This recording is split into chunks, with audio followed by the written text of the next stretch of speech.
ધોરણ 12 science chapter number 3 પ્રવાહ વિદ્યુત, જેમાં આજે આપણે આગલો મુદ્દો જોઈ રહ્યા છીએ. આપણે ઓહમના નિયમ માટે અવરોધનું સૂત્ર જોયું, ઓહમના નિયમની મર્યાદા પણ જોઈ. હવે પ્રયોગશાળામાં કયા કયા પ્રકારના અવરોધકો વપરાઈ શકે તેના વિશે થોડી ચર્ચા કરીશું. તો પ્રયોગશાળામાં વપરાતા અવરોધો બે પ્રકારના હોય છે. પહેલો છે વાયર વાઉન્ડ અવરોધક અને બીજા છે કાર્બન અવરોધક. બંનેમાં વ્યાપક સ્વરૂપે આ પ્રકારના અવરોધક વપરાય છે, વાયર વાઉન્ડ અવરોધો અને કાર્બન અવરોધકો. હવે પહેલો જે પ્રકાર છે વાયર વાઉન્ડ અવરોધ, તેના નામ પરથી જ આપણને ખબર પડે છે વાયર વાઉન્ડ, વાઇન્ડિંગ કરવું એટલે કે વીંટવું, બરાબર છે. તો યોગ્ય આધાર પર એટલે બેઝ લેવાનો મેંગેની કોન્સ્ટન્ટન અને નિક્રોમ જેવી ધાતુના તારને વીંટાળીને આ પ્રકારના અવરોધો તૈયાર થાય છે. યોગ્ય આધાર પર મેંગેની કોન્સ્ટન્ટન અને નિક્રોમ જેવી ધાતુના તાર વીંટાળીને વાયર વાઉન્ડ અવરોધક તૈયાર કરવામાં આવે છે. બીજા પ્રકારના અવરોધક છે કાર્બન અવરોધક, જે વધારે પ્રમાણમાં વપરાતા અવરોધો છે. તો શું થાય છે એમાં? શુદ્ધ ગ્રેફાઇટ, એનો રેઝિન જેવો ચીકણો પદાર્થ, રેઝિન એક ચીકણો પદાર્થ છે, તો શુદ્ધ ગ્રેફાઇટનું રેઝિન જેવા ચીકણા પદાર્થ સાથે મિશ્ર કરી ઊંચા તાપમાને અને દબાણે નળાકાર સ્વરૂપમાં રૂપાંતરિત કરવામાં આવે છે, બરાબર છે. શુદ્ધ ગ્રેફાઇટનું રેઝિન જેવા ચીકણા પદાર્થ સાથે મિશ્રણ કરી ઊંચા તાપમાન અને દબાણે એને નળાકાર સ્વરૂપમાં રૂપાંતરિત કરવામાં આવે છે. સમગ્ર રચના પર સિરામિક અથવા પ્લાસ્ટિક, તમે જાણો જ છો કે સિરામિક અને પ્લાસ્ટિક એ ઉષ્માના અવાહક છે, તો સમગ્ર રચના પર સિરામિક અથવા પ્લાસ્ટિકનું અવાહક આવરણ લગાડવામાં આવે છે. સામાન્ય રીતે કાર્બન અવરોધકના મૂલ્ય 1 ઓહ્મ થી 100 મેગા ઓહ્મ ના ગાળાના હોય છે. 100 મેગા ઓહ્મ એટલે 100 ગુણ્યા 10 ની 6 એટલે કે 10 ની 8 ઓહ્મ, એટલે ઘણું મોટું મૂલ્ય ધરાવી શકે છે. હવે શા માટે એનો બહોળા પ્રમાણમાં ઉપયોગ થાય છે તે?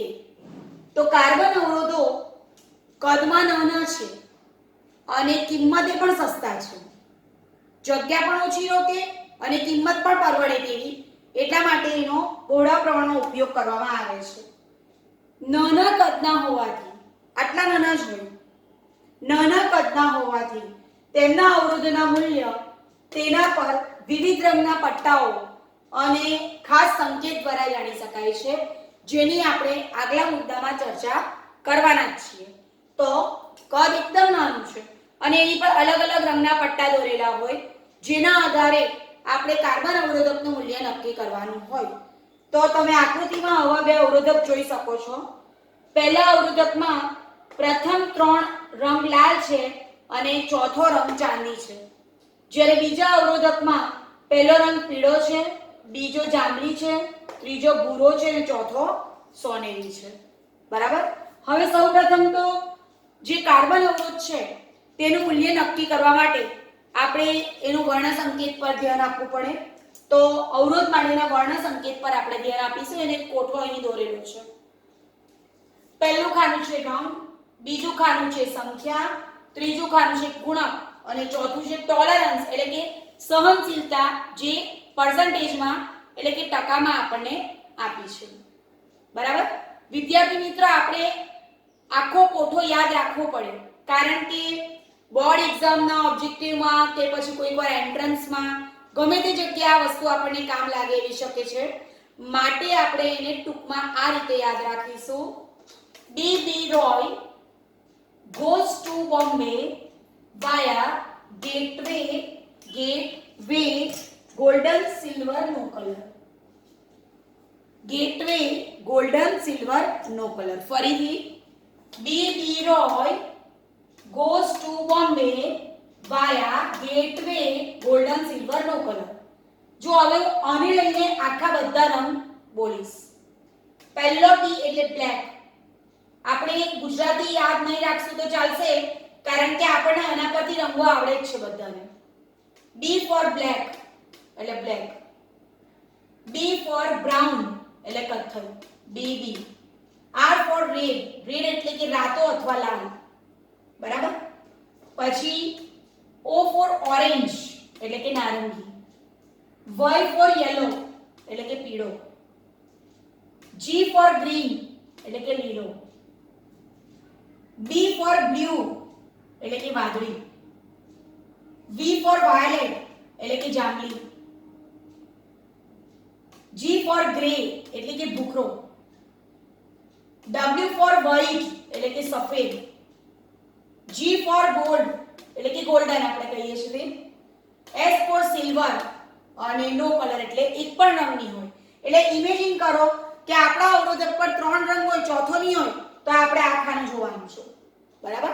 ફરીથી black, brown, red, orange, yellow, green, blue, violet, grey, white, golden, silver અને એક પણ રંગ નહીં એટલે કે નો કલર. એટલે આપણે એક્ઝામમાં એને યાદ રાખવાનું હોય તો આપણે એક એક અક્ષર લખી દેવાનો અને પછી એના આધારે આપણે એનું કેલ્ક્યુલેશન કરીશું. બીજા ખાના પર ધ્યાન આપજો. બીજું અને ત્રીજું ખાનું કેવી રીતના સરખું છે તે હું તમને સમજાવું છું. 0 1 2 3 4 7 6 0 1 2 3 4 5 6 7 8 9 સેમ લખવાનો બાજુના ખાનામાં 10 ની ઘાતમાં.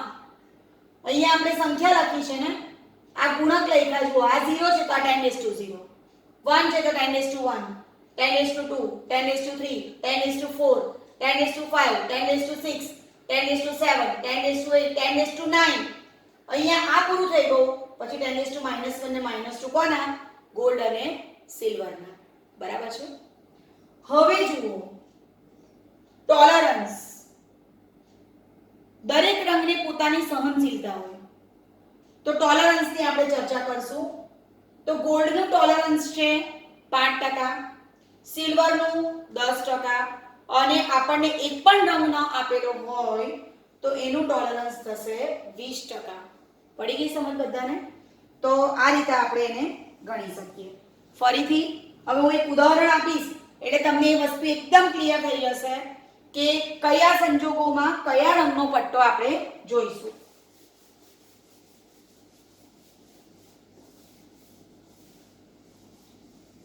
પહેલા હું આ લઈશ.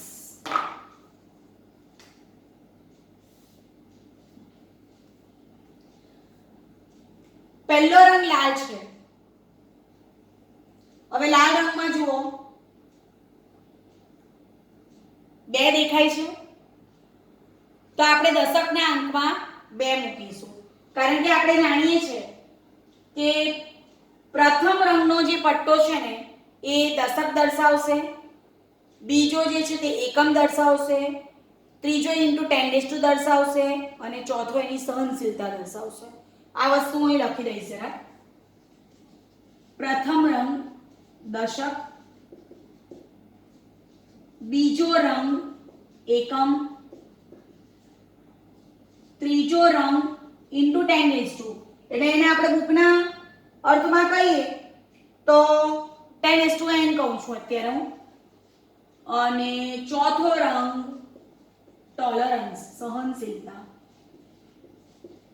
જો હવે આપણે બનાવશું. પહેલો રંગ કયો છે? લાલ. લાલ માટે શું દેખાય છે? 2.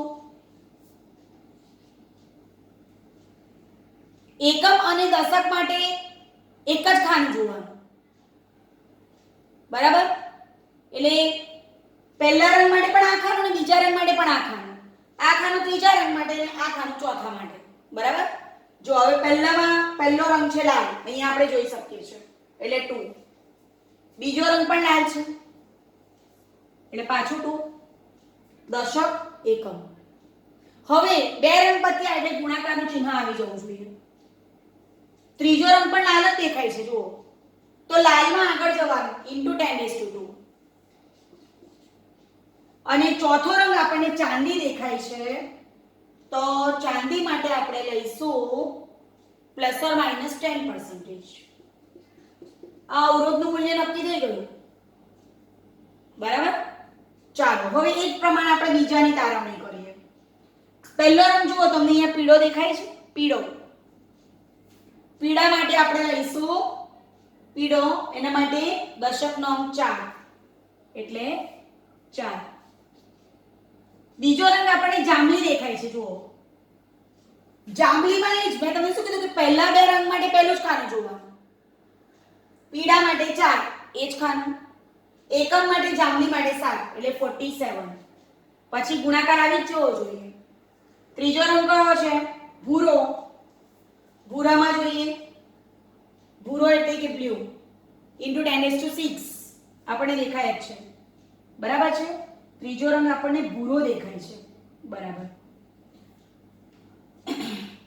વાદળી, જાંબલી, કાળો, કથ્થઈ, બરાબર, ઇન્ટુ 10⁶.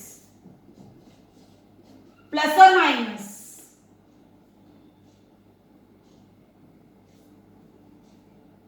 ચોથો રંગ સોનેરી છે. સોનેરીમાં જુઓ શું દેખાય છે? 5 એટલે પ્લસ ઓર માઇનસ 5%. આ એનું મૂલ્ય આવી ગયું. હવે ક્વેશ્ચન જોઈએ આપણે નવો વસ્તુ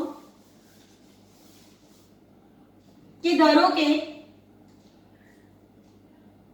આપણે રાષ્ટ્રધ્વજની વાત કરીએ તો છેક ઉપર કેસરી કલર છે, પહેલો રંગ કેસરી. બીજો રંગ સફેદ, આમ તો અશોક ચક્ર આવે, અને ત્રીજો રંગ છે લીલો. મેં રેન્ડમલી લીધું છે ખાલી તમને સમજાવવા પૂરતું. તો જુઓ કેસરી માટે જુઓ 3 આવે છે તો 3. સફેદ માટે એ જ ખાનું 9 ઇન્ટુ લીલા માટે 5 છે ને 10:5 અને પછી કઈ નથી ચોથામાં 20%. આ રીતે આપણે અવરોધનું મૂલ્ય નક્કી કરી શકીએ. તો આપણે એટલું જ યાદ રાખવાનું છે કે BB Roy goes to Bombay via gateway golden silver નો કલર. પહેલા બે રંગ માટે પહેલું ખાનું, પછી ઇન્ટુ કરવાનું ત્રીજા કલર માટે, અને ચોથો નહીં હોય તો 20% અને હોય તો પછી એ પ્રમાણે આપણે ગણતરી કરીશું, બરાબર છે. હવે અવરોધકતાનો તાપમાન પર આધાર જોઈએ આપણે. વિદ્યાર્થી મિત્રો, આ જે સમીકરણ છે ને અવરોધકતાના તાપમાન ગુણાંક વાળું જે હમણાં આપણે જોવાના છે, એ સમીકરણ પરથી મોટે ભાગે 2 કે 3 માર્ક્સમાં એક દાખલો પૂછાવાની શક્યતા રહે, બરાબર.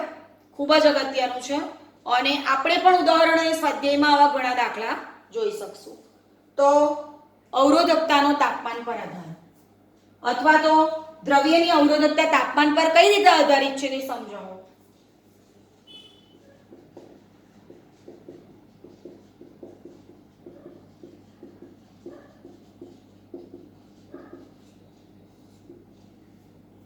યાદ કરી લઈએ જરા.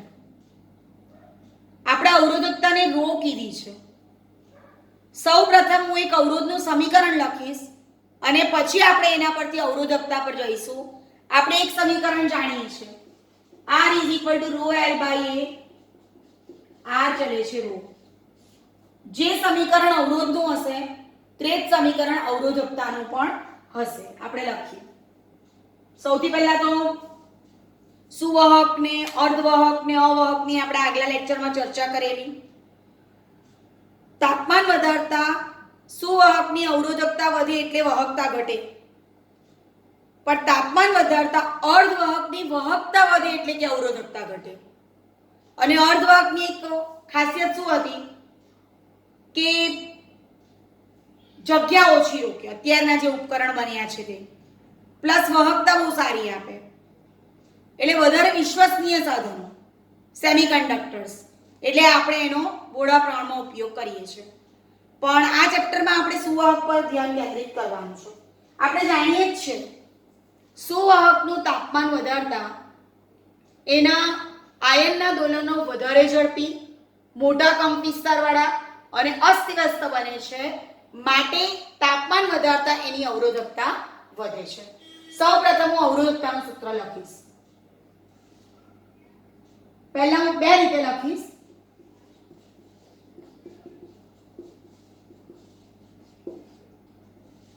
ટેક્સ્ટબુક નું સ્વરૂપ છે સેકન્ડ વાળું.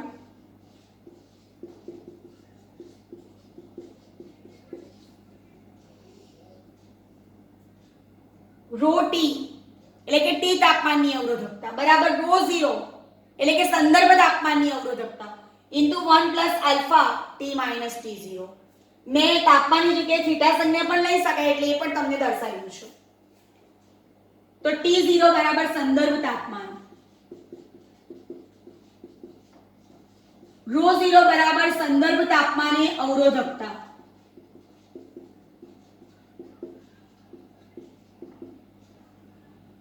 Row T is equal to T તાપમાને અવરોધકતા અને આલ્ફા ને આપણે કહીશું અવરોધકતાનો તાપમાન ગુણાંક. અવરોધકતાનો તાપમાન ગુણાંક જેનો એકમ છે પર ડિગ્રી સેલ્સિયસ અથવા પર કેલ્વિન. એ આપણે જેમ જેમ ઉપયોગમાં લઈશું તેમ તેમ આપણને ખ્યાલ આવશે. હવે જો સુવાહકની એક ખાસિયત શું છે કે તાપમાન વધારીએ તો અવરોધકતા વધે ને. સુવાહકની વાત કરું છું એનો અર્થ કે આપણે ટી તાપમાન અવરોધકતા અને ટી તાપમાન આલેખ તો રીતે સ્વાભાવિક છે કે તાપમાન વધતા અવરોધકતા વધે એટલે એ આલેખ આપણને સુરેખ મળશે. બીજું આપણને જણાય છે કે તાપમાન વધતા અવરોધ પણ વધે ને એટલે અવરોધ ને તાપમાનનો સંબંધ પણ રેખીય થઈ ગયો.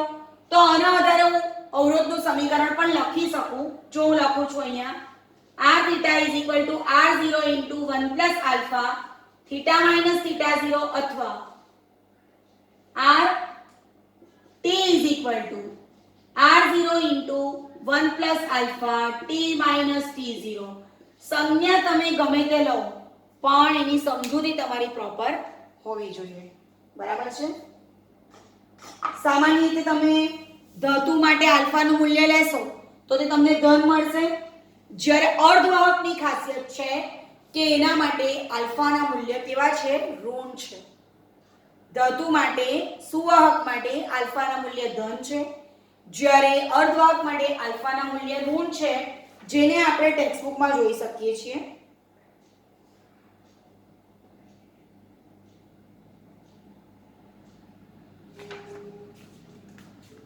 ટેક્સ્ટબુકમાં આપણને પેજ નંબર 104 પર આપેલી છે વિગત. તેના આધારે આપણે એનો અભ્યાસ કરી શકીએ છીએ. ટૂંકમાં આપણે એટલું યાદ રાખીશું કે તાપમાન વધારતા શું થશે?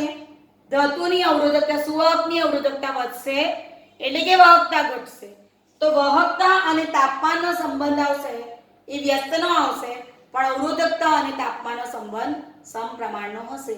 વિદ્યાર્થી મિત્રો આમાંથી એક ઓબ્જેક્ટિવ પૂછાય છે એટલે આપણે એને ધ્યાન પર લઈશું.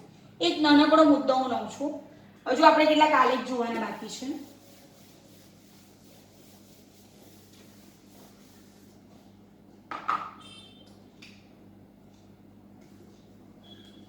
આપણે આવું કંઈક જોઈ ગયા છે. J is equal to I by A, J is equal to sigma E અને J is equal to NEVD. બરાબર. આના પરથી હું આ બેને જોઉં છું, આ બેને ભેગા કરું છું.